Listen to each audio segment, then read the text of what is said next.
go. Hello and welcome to the weekly Power Lounge. This is your place to hear authentic conversations from women in digital who have power to share. My name is Amy Vaughan, and I am the owner and Chief Empowerment Officer of Together Digital, a diverse and collaborative community of women who work in digital and choose to share their knowledge, power, and connections. If you want to learn more about us, you can at www.togetherindigital.com. And this week, I'm excited to introduce all of you to Amanda Lynch. Amanda is originally from Ireland and moved to the US on an internship selling Irish cheese and butter. Yum. She's an experienced global business development and marketing for food, pharmaceutical, and market research industries. Amanda has also developed her own lifestyle brand. You can follow her at Amelin Style, where she has over 10.5 thousand followers. Well done. And has worked with collaborations with big name brands such as Target, Walmart, Whole Foods, Horizons Organics, and Spanx, love Spanx, along with other smaller emerging brands. Her background in business development and marketing, she is very passionate about incorporating a strategic business mindset into social media efforts. Amanda, thank you so much for being so generous with your time and your knowledge of all things social and being with us today. Thank you so much for having me on. I'm very excited. Yes. So social media, it's honestly one of the fastest growing roles and positions within most agencies and organizations, from community management to content creation. And, all of us know, everybody's listening is either very curious about these kinds of roles or are already doing the work.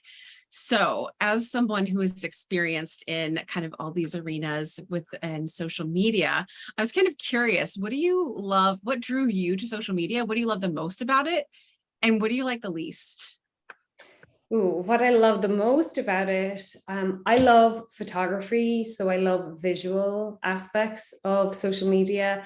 I think more and more now is the trends for video, short form video. So it is all about people coming on, being authentic, and really talking about products that they love and services that they love.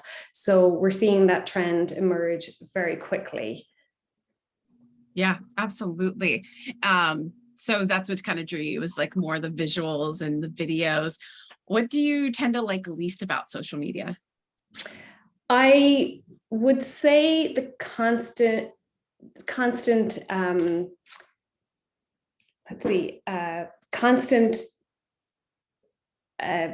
infomercial, that kind of thing. If there's a lot of people just selling different products, like influencers, that's where I'm not truly a fan of. And I tend to step away from that influencer if they're constantly promoting different services and different products on a daily basis. I would like to see a more holistic view of their lifestyle and a lifestyle brand.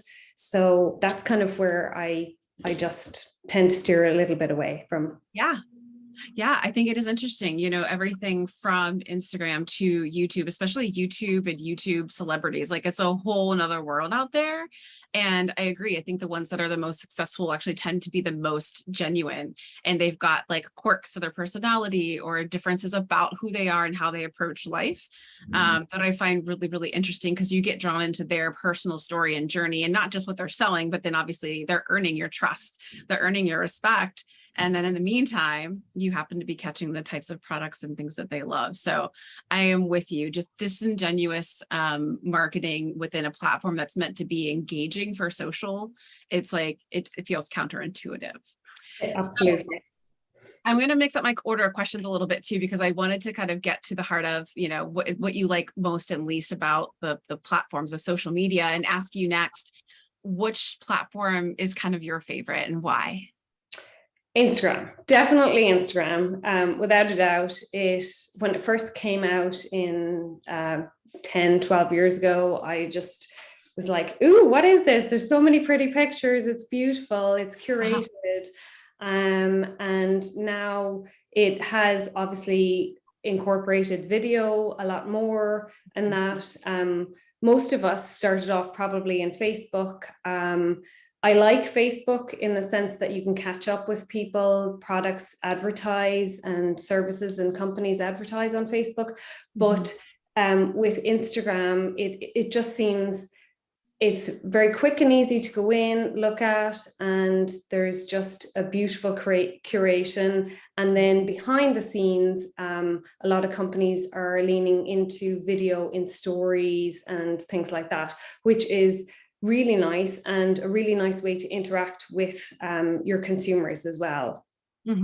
Yeah, absolutely. I don't know how many of you that are listening right now within our live audience have a little hand to raise or a heart to throw up on your reactions in Zoom, but how many of you have been in bed in the middle of the night, late, just deep scrolling through LinkedIn, and you just find something, and like so much shopping now happens through Instagram, yeah, we've got a few thumbs up from the audience. And I wanted to share actually, because I want to plug again, I think Instagram, one of the reasons I love it is for small businesses. I think because it has the ability to help shape your brand through storytelling. And if you happen to be a small to medium-sized business such as us, I just think that it really democratizes your ability to reach people.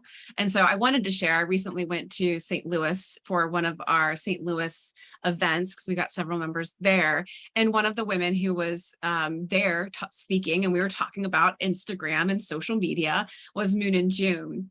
So my little earrings that I'm wearing today, all of her stuff is space inspired. So I'll throw up the link in the chat here in a little bit, but I wanted to say, what I loved is, hearing her talk and how you've been helping Even Together Digital with our social media and Instagram it just really gives you the ability to tell stories and bring people closer to why you do what you do. And from a small business standpoint, that's just a really exciting thing. And I feel like it does it better than many of the other platforms that we leverage. So Absolutely. I'm on the Instagram. I think it's my favorite. I do too. And I think that one of the great things about being a solopreneur, entrepreneur, small size business is that you can really highlight your personality and your brand on Instagram. Whether it's you show up on a regular basis through your stories or through your posts and feed, and now more so than with reels as well. And I think that consumers are really looking for the authentic brands that they can identify with and that they can basically talk to. People want to be able to be heard. They want to be able to have a conversation with somebody instead of just basically a robot or a customer service. If they know that they're actually in conversation with somebody else from your company, you will have a customer for life. Yeah, no, I absolutely agree. That's great. Would you say, because that's my next question, is how do you think, Instagram and all the other social media channels out there, how's customer behavior changed over especially the last few years, given everything with COVID and whatnot? Yes. Well, obviously, it's funny. Facebook continues to be the leading platform, but TikTok is racing up behind, and TikTok has just taken over with short form video. So now we're actually, and it's so popular with the younger generation, Gen Z, things like that. But we're finding now that through TikTok and particularly Instagram, people are researching their products. And as you mentioned, they're purchasing products from the likes of TikTok and Instagram versus even Googling, if that's a term, doing a Google search for a product. They tend to look at social media channels for those, for their research. So that's become very, very interesting. From an ad spend on the business side of things, digital ad spend is expected to skyrocket.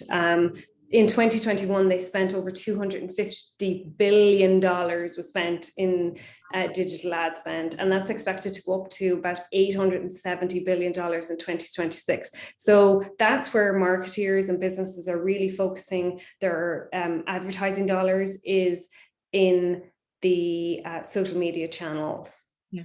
Yeah, that's interesting. As a long-standing digital creative, that makes me so excited because for the longest time, we were always contending for dollars when it came to working in agencies and with clients, with the above the line agencies. It was like digital was never leading. But I think because the last few years, the evolution of these platforms, COVID, have all sort of come together to create this perfect storm that is pushing digital a lot more forward. And it makes me laugh almost because I think about, Vine, and it was out how long ago, but it's just like timing as well with social media and adaptation is everything, because Vine was essentially TikTok, but we just weren't ready for it yet. The younger generation is embracing it because of their ability to create like live content and put it out there. Whereas I think the rest of us, maybe older millennials, were all like, well, video, maybe it'll go somewhere, maybe it won't. We'll just keep taking pictures and posting them on Facebook. And now we have Instagram. So I think it's interesting. And I read the same stat as you about, I think it was like 40% of Gen Zers use TikTok for search. I mean, it just blows my mind. So I think it's definitely behavior worth paying attention to.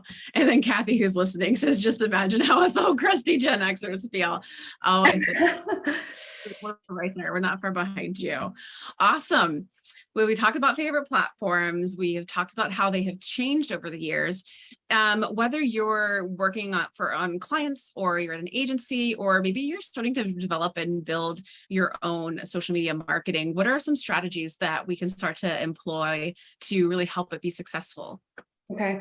I think two strategies that I've used in my social media and working with other businesses are developing your personal brand and content calendar. For developing your personal brand, these two key strategies help you show up confidently and consistently in social media. And sometimes, especially with solopreneurs, small businesses, we tend to be wearing so many hats. You're overwhelmed you're trying to do your business, your marketing, maybe you're dealing with other clients, and you may have one or two people on board as well with you. So developing your personal brand to be able to show up is key. And I think it stems from being confident. Confidence is key to showing up in front of the camera. I myself, for years and years, absolutely disliked being in a photograph, on video. I shied away from it for so long. And it got to the point that it was it was pretty much disastrous. I would just pick myself apart. And it's so funny the way, if you actually look at a picture, the first person you look at, you hone in on is yourself. Yep. And then you pick yourself apart, and that's not always fun. You tend not to even look at anybody else, and you just move on.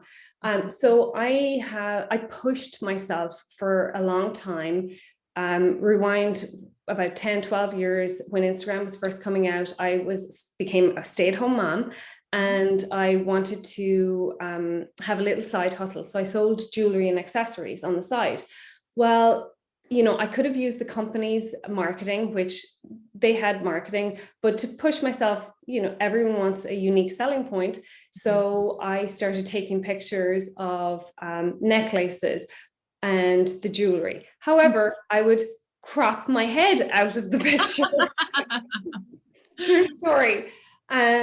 And then, that was fine. Instagram, it was acceptable then. And as time went on, people were showing up more and more in front of the camera. And I thought about it and said, why am I lacking this confidence? I speak in front of women on a weekly basis. What's the issue with being in front of the camera? Yeah. And a lot of tips say, pretend you're talking to a friend. I think that's a great tip, but I also remember when I first moved to the United States, I would have to present to sales executives and people who were a lot more experienced than I was. And I would pick a point at the back of the room and just talk. I found it easier to talk to people that I didn't know. And that was probably, I kind of started to peel back the onion layers and realized, we all have fear of judgment. And that is something that stops us a lot.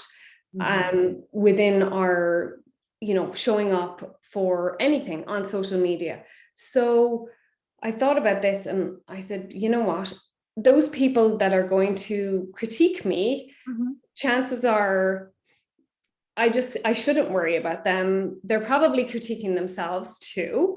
So, and you go through phases in life of where you're confident enough to show up, and then other times you're a little bit hesitant. But I really worked on putting myself in front of the camera. Within Facebook, it was a lot of social selling was happening in Facebook groups. I would just go live on, I would get a product and I would just go live, no script, and just start talking about the product. And the thing that I really like about talking about a product is it's not really focusing on yourself. You're focusing on the product versus the eyes open on you. And I find that if you start talking about a product that you're passionate about, like cheese and butter or jewelry, it tends to, you get excited, you get very chatty. Well, this has happened to me anyway. And basically the nerves kind of tend to fall away.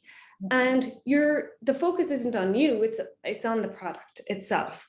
And I think that if you can start talking about your product versus thinking about yourself, you will be able to show up so much more confidently on camera. And it's not just about you, it's about them. That's what they always say. But I think that's a huge one from a personality brand perspective. I also think that if you can, I call it the FFC, focus on filter, font, and color in your personal brand, it will give you a more cohesive look particularly within your Instagram, but also your Facebook, LinkedIn, any of that. Essentially, it's your branding. Your personal brand is your branding.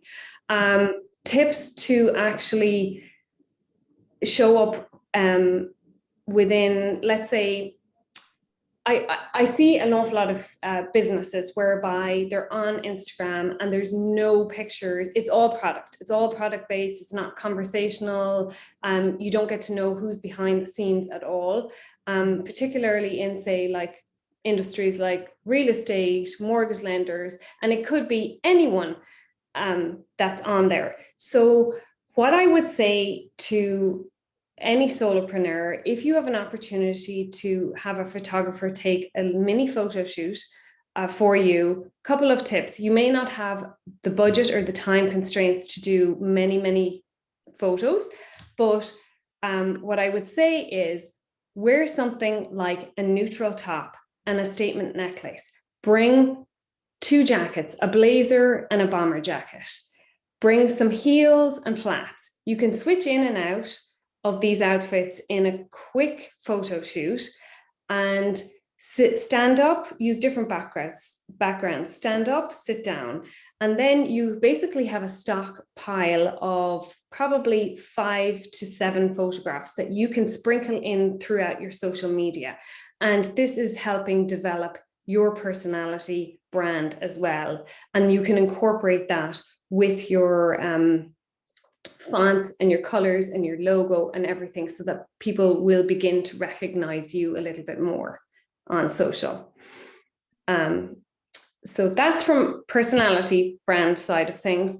From a content calendar side, what I like to do is I like to take an overview of a month in advance. And what I will do is I will take a look at, for any business, if they have any events coming up, any promotions, sales, networking conferences, anything like that. And you plug those into the dates of the month. For example, let's say we're taking a strategy of you're posting Monday through Friday. You're a solopreneur, you're posting Monday through Friday, you take weekends off. So 4 weeks in a month, you have 20 posts to actually put up. Once you plug in those events and dates and networking events, chances are you'll probably have 15 more posts. What I would do is take a look at the National Calendar Day. Like, for example, today is Women Equality Day, which is very pertinent to Together Digital, women in digital. So we will post about that today. Let's go back to cheese. If it's you're a cheese company and you're selling, it's National Cheese Day or National Wine and Cheese Day, you post about that. It's just a quick, easy point to be able to talk about on your social media. Another tips that I've seen other people do, and I tend to do it as well, is think about the days of the week. Monday motivation, Tuesday tips, Wednesday wish, Thursday trends, Friday faves. By saying Tuesday tips and Thursday trends, if you're in the market, set yourself up as an industry expert or an authority. And basically what you can do is you can share some tips that you have that has been working for you in your industry, share some trends within the industry, whether, things like the housing market, effects of COVID, effects of the pandemic, where people are buying, talk about social media. With the Wednesday wish and Friday faves, what I tend to do is use those as days of the week that people can really see your personality. Like, oh, here's a favorite product that I've used. You don't necessarily have to be an influencer or an affiliate marketer for this product. It's something like, for example, an air fryer in your house. Huge fan of it. Here's how it worked. It's way better than the one that I previously bought. It's people are getting an inside glimpse into your life, and they'll remember you for this. Friday faves, and we just talked about that, but even Wednesday wish, post a picture, or even in your stories, talk about, oh, I would love to be on vacation at the beach, and especially when we're living in the Midwest and it's the middle of January, we really want to be at the beach. But things like that. So it's showing the aspects of your personality that people will get to know you a little bit more. When I first started Instagram way back when, 10 years ago, there was a style challenge, and this actually may need to be resurfaced again to help people going back into the office. And we recently had Rachel Allen Styling on here about tips and tricks for your work wardrobe. But there was a style challenge where it was set out, Monday, Tuesday, Wednesday, were stripes Monday, polka dots Tuesday, an animal print Wednesday, and just it actually forced people that were part of the style challenge to utilize contents in their wardrobe instead of having to go out and buy new clothes. So if you can align just different categories, pillars of content for your business, it will make your life so much easier to be able to show up. And it kind of takes the guesswork out of what to post.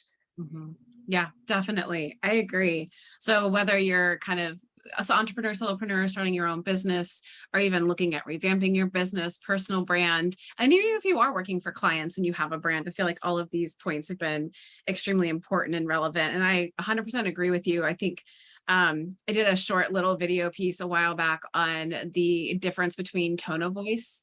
The whole idea was to take your TOV and make it a POV. It's like tone of voice for a brand is a really important thing to establish and make sure that it's consistent throughout your communications. But it's like, if it's kind of just vanilla and it doesn't actually have a point of view, why is anybody going to listen? And point of views, while they can be polarizing, will attract the right customers and repel the wrong kind of customers. So I think always kind of pushing for personality and point of view with your brand. I think that's a great point, and I think it's really important. And 100%, when you're staring at 31 blank days of a calendar and you're like, I have to fill these, there is nothing more life-saving than being very strategic at the very beginning and creating those content pillars, so that as you are creating content, it almost is like it's creating yourself. And I want to call out and reiterate too your tip on, don't focus on don't focus on yourself when you are selling your product or putting yourself out there to promote your product or service or business. Focus on that, because you're right, like where your passions lie. And when you believe in what you're talking about, people are going to be more likely to believe what you're saying as well. And I will also say that the person who is likely judging you the most whenever you are putting yourself out there on social media or anywhere in public, the worst critic is you. Nobody's thinking about you half as much as you think they are. 100%. And that to me is very freeing. So I honestly like kind of put that even part of it out of my mind. I mean, if they judge, they judge. That's their choice, not mine. Feedback, love feedback. We'll always take that. But judgment, ain't got time for that. So those were all some really, really great tips. I just wanted to make sure I highlighted a few of them because you had so many good little nuggets in there. So let's talk trends, because that's what we're here to talk about. We could probably nerd out more about the platforms and how they're changing and the kind of content you can create for days. But let's talk about trends. What are a few of the biggest trends you're seeing right now that you are like, this is great? I like this. Definitely short form video. It is Instagram, and because it's my favorite, I love to talk about Instagram, but it is obviously came up against TikTok with short form videos. They created reels, and it has just skyrocketed.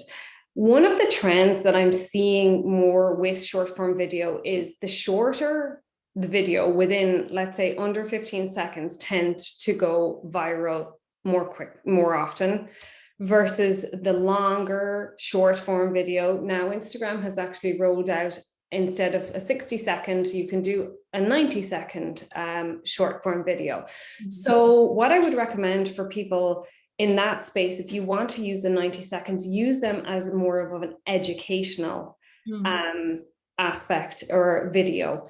And then the 15 seconds, I would do quick and easy, pumpy, and sprinkle both into your Instagram feed, because they're looking for more discoverable brands. And that is the great thing about the homepage on Instagram. And even if you think about TikTok as well, when you go into TikTok, it doesn't bring you into your account. It brings you in for you. It loads up videos for what that the social channel or the social platform thinks that you would like to see. And that is a huge, huge avenue that we should be utilizing more, is realizing that you are discoverable, you are searchable, using strategies like now, for example, before it was hashtags only on Instagram. Now, the trend is that you can actually search captions too. So that's becoming more and more relevant, that captions are searchable. Yeah, I was going to say, I feel like we talked about that when I was down in St. Louis and Moon and June was doing her talk. Jenny is her name. We were wondering about that. Like, I think again, to get into the nitty gritty of Instagram, for those who are really into the platform and doing marketing organic, namely on it, when you're leveraging those hashtags, are you seeing much of a difference in engagement or findability when you put the hashtags within the comments versus in the description versus the comments? There's arguments back and forth on that. And to be honest, I haven't really seen too much. If you're posting on Instagram and you're trying to put that over to Facebook as well, you're using both content for both platforms, I would recommend just putting a couple of hashtags into your Instagram post so that it can go up onto Facebook as well, and then using the comment below. That's what we've been doing at Together Digital. One of the things that I would recommend with hashtags, you can use up to 30. There are very large hashtags. Chances are using them it won't result in you getting found that much, because if you see something over 100,000 or even 5,000, the key is niching down a little bit. So let's say you're a floral shop in St. Louis. Instead of saying flower shop or floral boutique, you say St. Louis flower boutique or St. Louis flowers, so that it drives traffic more based on your location as well. We say women's network, like we will, if there's an event in Denver or Ohio, we say Ohio Women's Network, things like that, just to try and And we have seen a little spike in traffic that way as well through the Yeah. hashtag strategy. Mhm. Yeah. And I mean, we could probably do like a whole another chat about hashtag strategies and things like that as well. I want to share one really amazing tip I heard recently too. Since unless I'm wrong, then correct me if I am, but alt text, you can't add alt text to images right now. So actually adding a short description of what your image is inside of social media can really help make it more accessible. And that was just something I'd never thought about. And I was like, oh, I want us to start doing that. I think LinkedIn lets you add alt text. I'm not sure about Facebook, but just being able to make sure that it's more accessible, obviously is going to help increase reach and engagement, but then also just show that you are aligned with creating accessible online content. Absolutely. A lot of images, particularly obviously on your website, are SEO compatible. Alt text will be life-changing when it comes, for sure.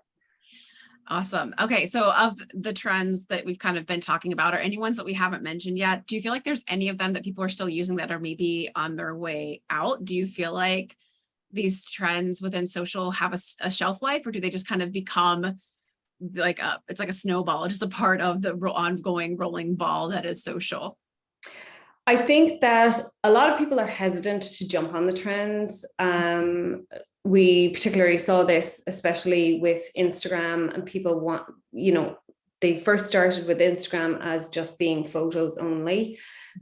Reels, a lot of people were hesitant to get on Reels.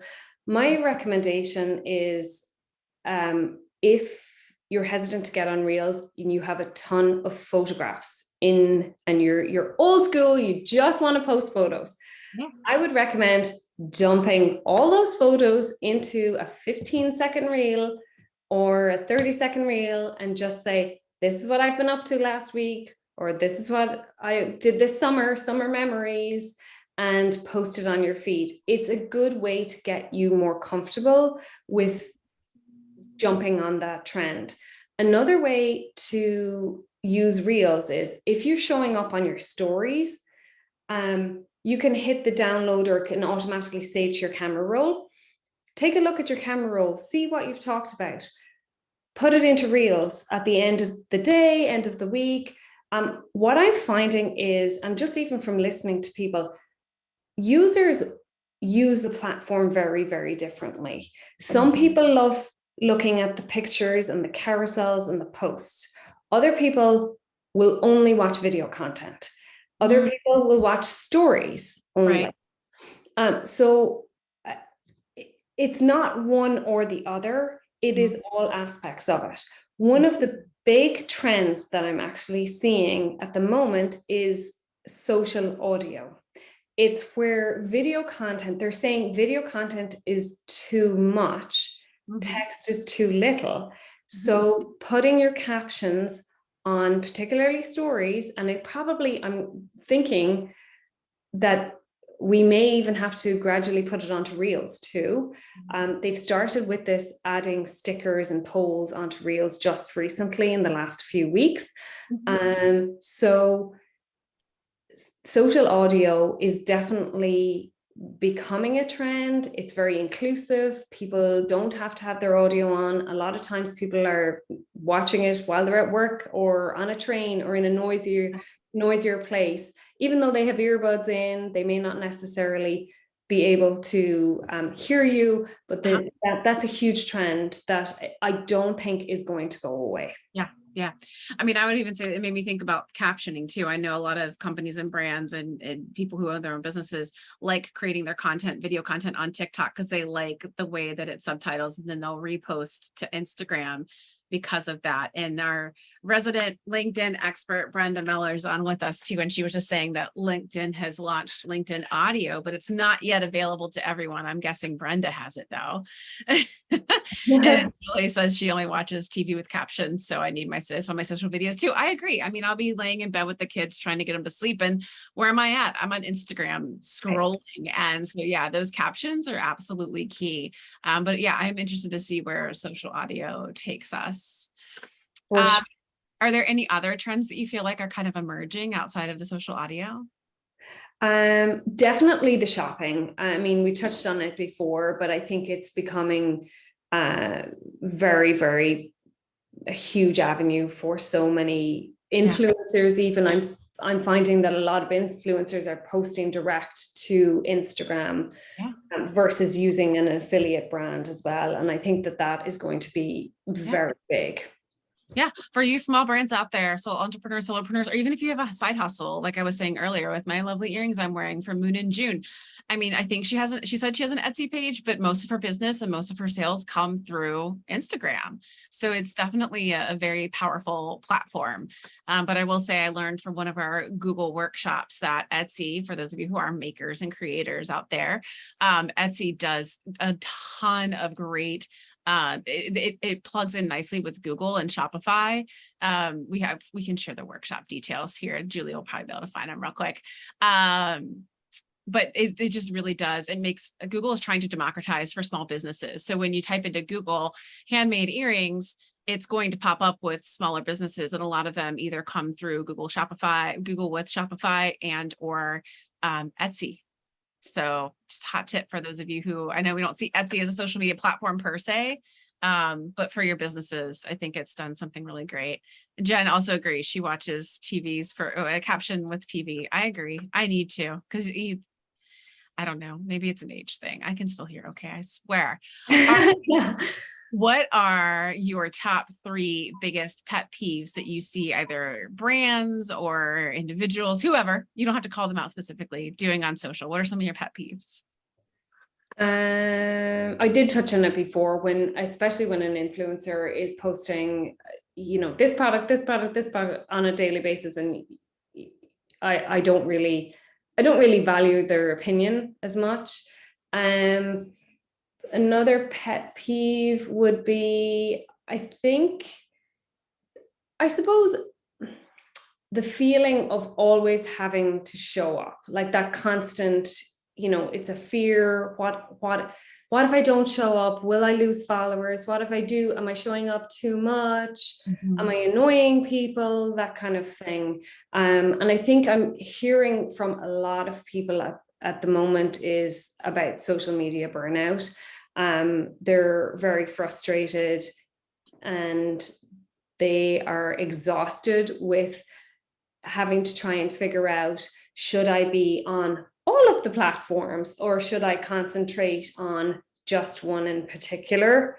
What I would say to that is, especially if you're a small business owner, work smarter, not harder. Use the content that for multiple platforms. If you feel the need to be on every platform, there's no point in reinventing the wheel. Chances are most people need to see things about 7 times before it actually registers. We know that stat.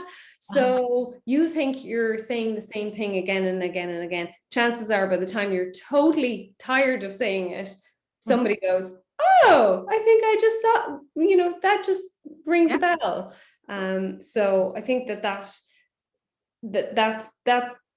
a tough one is to constantly worry about showing up. Yeah, 100%. I've experienced that as a small business owner and when I was still working on brands. So for about, I don't know, maybe 6 months, I worked on Downy and I led the always on social media team. And we were legit just meant to be that always on. And so we weren't a part of the planned content team. We had an entirely separate team for that. Now, y'all remember, this is for fabric softener. You Downey. We had lots of fun with like egging on Robert Downey Jr. on social, that's for sure. Yeah, we made a little miniature Downey bottle, and that was our Downey Jr. Get it? But to have to sit there, and it was fun at the start, but then it quickly became a challenge because what they wanted was that the direction the brand wanted to go was just to kind of always be speaking about things that were timely and relevant, which I am definitely aligned to. I think if your brand has a strong POV in place to speak about a certain recent topic, great. But it was like really funny to try to, and from a creative standpoint, I kind of loved it. I'm not going to lie, like that little bit of pressure they're like, oh, hey, when we had the whole Deflate Gate during the, I don't know what year it was, the NFL Oh, yes. Super Bowl, and yeah, the ball had been underinflated. We had to try to come up with something. The morning that news hit, we would check to see what was happening in the world and could Downey feasibly create a post that was relevant to the topic.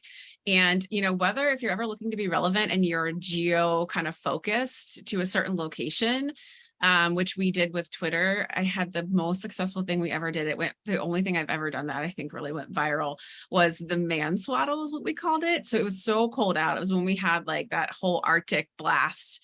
And so the whole Midwest was freezing. And so on Twitter, we did a very kind of targeted campaign. And what I did was I just had a baby. So I was like very familiar with swaddling. And my thought walking through the parking lot was like, I am going to go home and swaddle myself.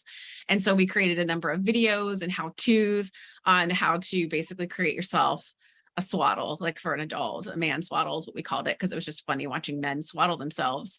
And so, yeah, we started having people doing it and sending it to us or tagging us back. So I think, relevancy is important, but I agree, it's a balance. I mean, that was a really hard 6 months, and we kind of dialed it back after that because the burnout is real. I think being focused and intentional about where you're putting your content based on where your audience is, to me, is like the smarter, not harder way to sort of approach social media, because yeah, there's always an emerging platform. I remember 4 or 5 years ago, we were talking Snapchat. Snapchat was where everybody was going to be for short form video. Before that, it was Vine, and now it's TikTok. And granted, TikTok's got the numbers and the viewers, so it's a little bit hard to deny. But I think that, oh yeah, it's easy to get overwhelmed by all of it. What kind of tips and recommendations do you have then for some of those who do work on social media, whether they do it for themselves or their business or for clients? What are some ways that you kind of protect your space and time and don't get burnout kind of being on social all the time? Ooh, this is a good one. And I've talked to a couple of clients, particularly this week, and I think it's because of the time of year. A lot of people have gone on family vacations and where they've been with their families, and the spouse or partner is like, you're not on the phone again. You're not taking, please don't do that. So I myself am guilty of that. So one of the strategies that I've more recently applied kind of in the last year or two is I'll take pictures, video content, and particularly with Instagram or any social media, you think, oh my gosh, I need to post it right now. Take a breather, post it at the end of the day. Chances are you're uploading stories. It will give you a better opportunity to think about your strategy, think about the hashtags, the geotagging, everything like that. Chances are, if you're there in the moment, your Wi-Fi connection probably isn't amazing anyway. So it's going to take you twice as long to post it. Whereas if you're back in the quietness of your own home or where you're staying, it will give you a better opportunity to do that as well. And then from another social media burnout, I suppose, just giving yourself a break. It's okay to step away. Everyone needs a vacation. It's okay. And I think people worry very much if they've stepped away, and they come back and they're thinking, oh my gosh, what do I talk about? I don't know where, I haven't been here on in a week or whatever it may be. Talk about what you did last week. Just say, I took a break. It's amazing how much interaction and engagement you get from people when you show your more human side as well. People tend to be excited and they tend to be able to identify with you more. If you're just saying, I was on vacation, or I needed a mental health day, or I was working out, or whatever. Well, it allows you to be there and present too, because that's kind of, I felt that when I was in St. Louis with our members down there, was like, I want to capture content and video. I want to share and post things now because I'm there now. But at the same time, like, I want to be there and be present for the day, and then make sure that whatever we're sharing and posting, feels right, relevant, and has, like you said, all of the strategy behind it that you've worked hard to kind of lay out. So yeah, I agree. I think that's really great advice. I love that you say be present. I definitely, especially as the years go on. I think being present, and I recently was home with my family in Ireland, and I know that it's so limited the time. I'm there for a short period of time. I don't want to be scrolling. They don't want to see me scrolling. And that's okay. And it took me a long time to figure that out and be okay with it. And I feel that I'm happier in my being when I can step away and go, I spent time with those people. Now I can post on social. Right. And it's, yeah. So yeah, I definitely agree. And because it can really burn you out. I worked on a lot of social media for a lot of different brands before I worked on my own brand. And I think the mind bender is, and that's why I loved a lot of your advice about personal branding and kind of getting over the fear and creating confidence. It's because it's different. It's like different when, I was like writing stuff for like Pringles and just having fun. There was something of me in it, but it wasn't me in it. Whereas when it's like, your business, you need to show some personality, although I'd say a lot of personality and credit goes to our members because the community is the experience, not myself per se, but we're getting there. You're working on it with me, which by the way, if you guys don't follow us on Instagram, Follow Together in Digital is our handle. I think Amanda's coaxed me to work into a live video on Monday. I haven't done one of those for a hot minute. I've really gotten accustomed to this whole like small group within our webinar and then just my voice out there in podcast world. But we've got a couple summits coming up. Those of you who follow us and are on our email list, we have one coming up in Denver and on September 29th.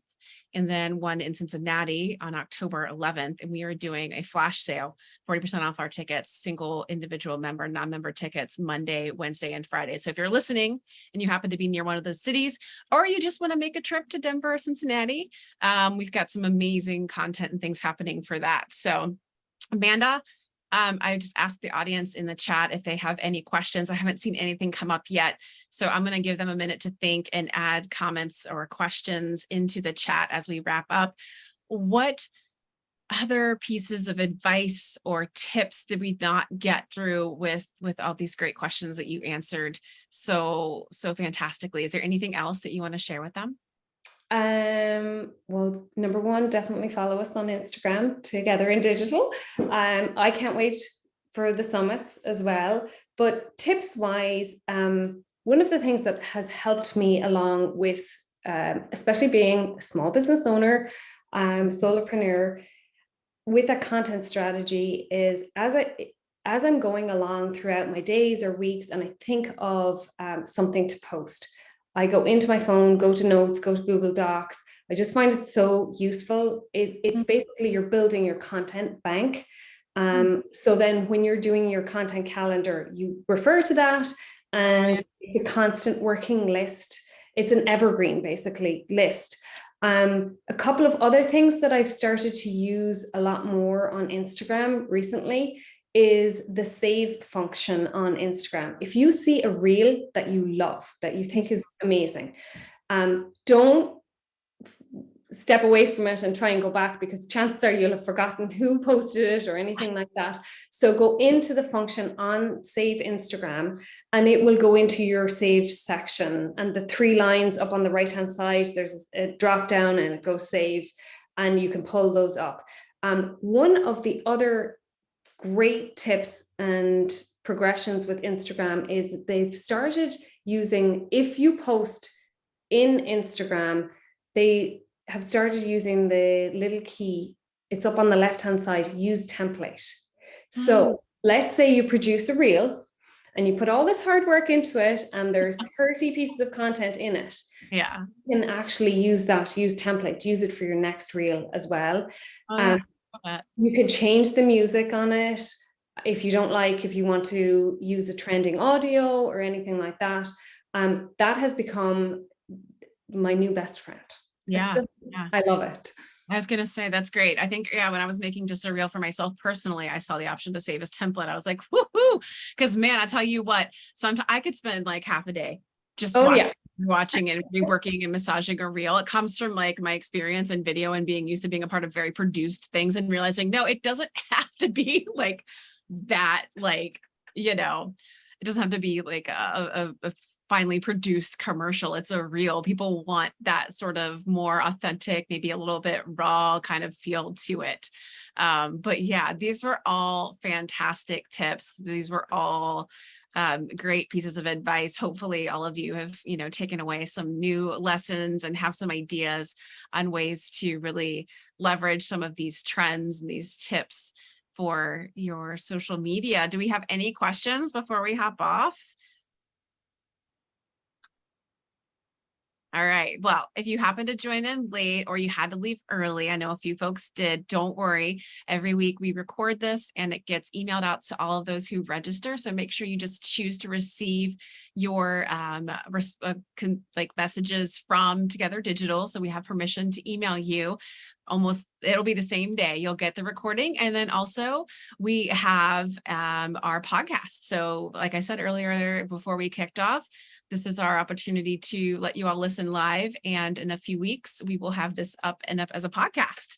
So if you find it easier to just take us and go wherever you need to go, we have loads of past episodes. I think this is episode 23 or 24 that we're on. So plenty of amazing content.